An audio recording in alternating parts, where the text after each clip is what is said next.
Hello, BookTube, and welcome to the next installment. This is part one of week 11 of the Future History Project. And we have read uh, Predator. It's one of the Robots in Time. It's the first of the 6 volumes by William F. Wu. I've been reading it from an e-copy, an ebook copy. It's a very short book. It's less than 200 pages, and it's a juvenile story. And it was written in 1993. But before that, um, it's I missed a story from Robot Visions, the title story Robot Visions, that it sort of takes its cue. These 6 novels takes its cue from Robot Visions, and it's a story that's set in 2040. Uh, 2030, sorry, in 2030, and they are ready to test some time traveling. So they send a robot, and it's RG is the designation, RG32, but they call him Archie, which I thought was quite clever. They send him 200 years in the future to find out, and he comes back. He spends a number of, I think, years there, or at least quite a long time there. He comes back and reports that everything is sort of hunky-dory. Everything's perfect. But the narrator of the story, we find out that he's a robot as well. He's a humaniform robot, and he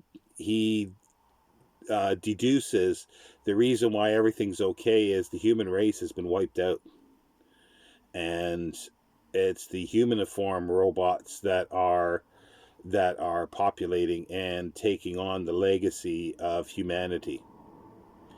And but they they the story is that Archie brings back is that there was a bad time or sad time in the past, and that they can't really go time traveling to that time. It could cause problems for their future. So there's no other like prior to the 200 years that Archie went to. There is no time travel on record. So they decide that they just going to mothball everything and not deal with the time traveling. But the narrator writes this story down and says, don't it's to be opened and read just under 200 years. And he tells that Archie, and he deduces what's happened. He deduces what's happened, or at least he thinks he has. At least that's the deduction. And he says, treat Archie well, tell him everything, but don't tell him you're robots and all this kind of thing. And then that's where the story ends for that. And we pick up with Predator by William F. Wu, the first of the six stories of Robots in Time, more time travel. And we start out in 20.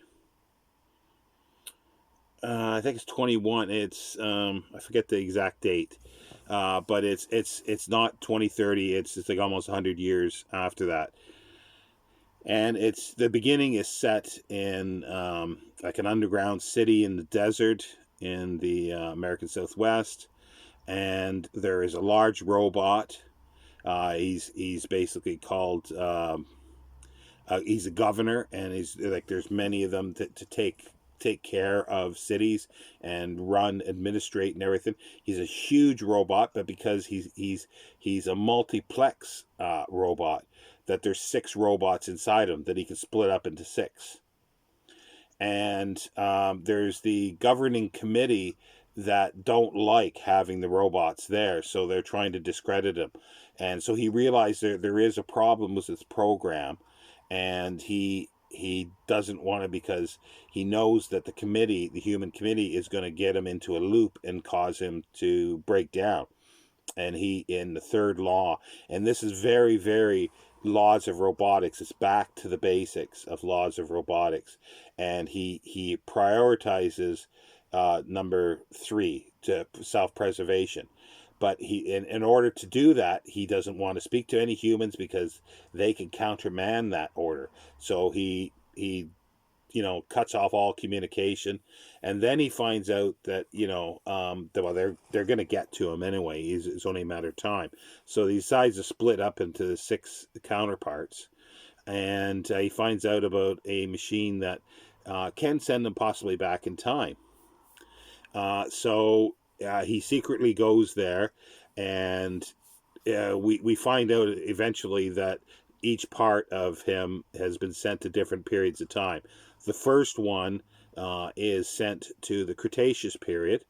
So the committee sends another robot hunter after him, and or actually they send him to the city to get him, but then Hunter finds out that he's fled back in time, so he gets permission to go back in time, take some humans with him, a paleontologist, a roboticist, and a sort of survival skill person. That not many people have those survival skills anymore because they live in cities, and so he hires them, and they go back in time.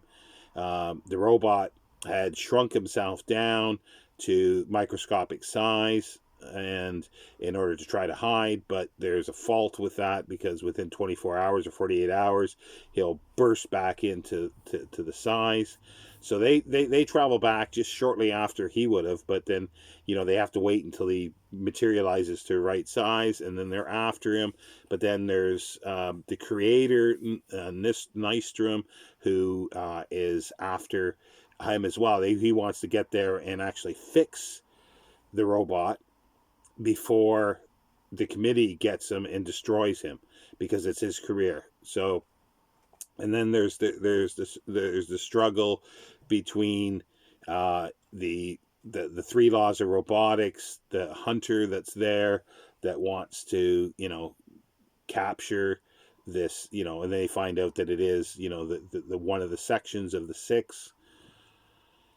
But Nystrom, it sort of throws, a monkey wrench into the thing. So, and they're always hesitant and knowing that anything they do there could change the chaos sort of theory of a ripple, throwing a pebble in the pond and the ripple. So one little thing they do could change the future. But they find out when they come back that nothing seems to have changed. But they did find out one thing, that because the robot shrunk himself down to microscopic size and he sent all his parts, that eventually when any of his molecules wind up in the present day of when he left, if not taken back, but if time elapses and those molecules appear in that time, there's like a nuclear explosion, like an atomic explosion from this, and very devastating. So they go back and they find that there is one. There is an explosion in Jamaica. But while they're in the Cretaceous period, they have to sort of, survive and get around. And Hunter is always worried with the first law of trying to protect the humans that he's with, and then trying to get the other robot. So he's conflicted with things, and it's slowing him down.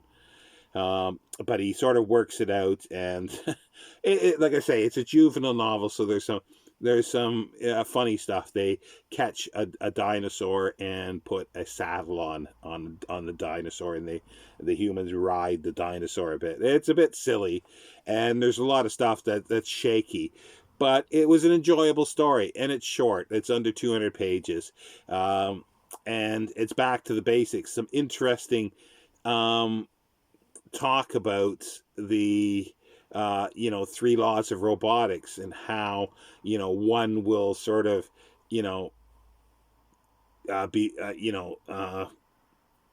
like 3 can outrule number 2, but it can outrule number 1, and all this kind of thing, and sort of a lot of talk about between them trying to convince the robot that you don't need to do this, or you need to do this, that is important, so you can't concentrate on rule number 3, and so forth. So, and then at the end, they decide that, well, because of this explosion, then they have to go back in time to Jamaica to 16 something, and that's going to be in the next book by the looks of it. And so there's these 5 other parts of the robot that are split up through time, and each book I think is going to be Hunter tracking them down. And bringing them back to the present, so there's no sort of catastrophic explosions.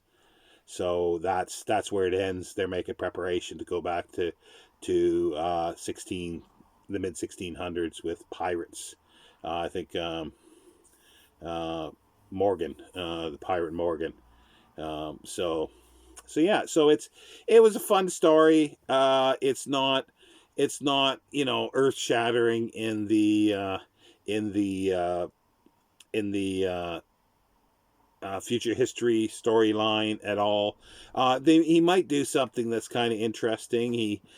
Because there's a time element there. I'm sort of hoping that somehow throughout the 6 of them that there is a reconciliation about a few things, or a potential reconciliation of some stories, and especially maybe with the robot Vision story of how things can change because of the time travel and the chaos theory. We'll see. I'm sort of have hopes, but it is juvenile, so it might not want to get too deep into things. But it's just a fun. It was a fun story. It's enjoyable, and I think I'm going to enjoy the rest as well. So I hope for the ones that are reading it do enjoy it, especially after the Susan Calvin trilogy. That wasn't too good, and so far I've enjoyed these much more, or enjoyed this one much more. And I'll be back Thursday with the second book, and we will discuss that one.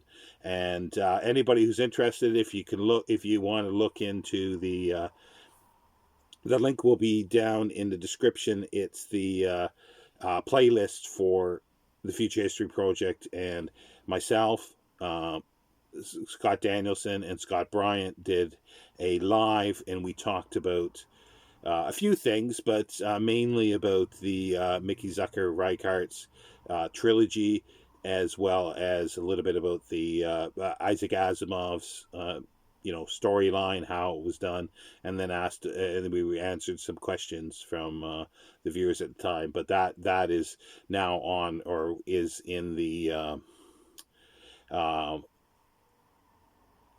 playlist for the Future History Project. So if anybody's interested and has about an hour to spare, you might find that interesting, whether you read the books or not.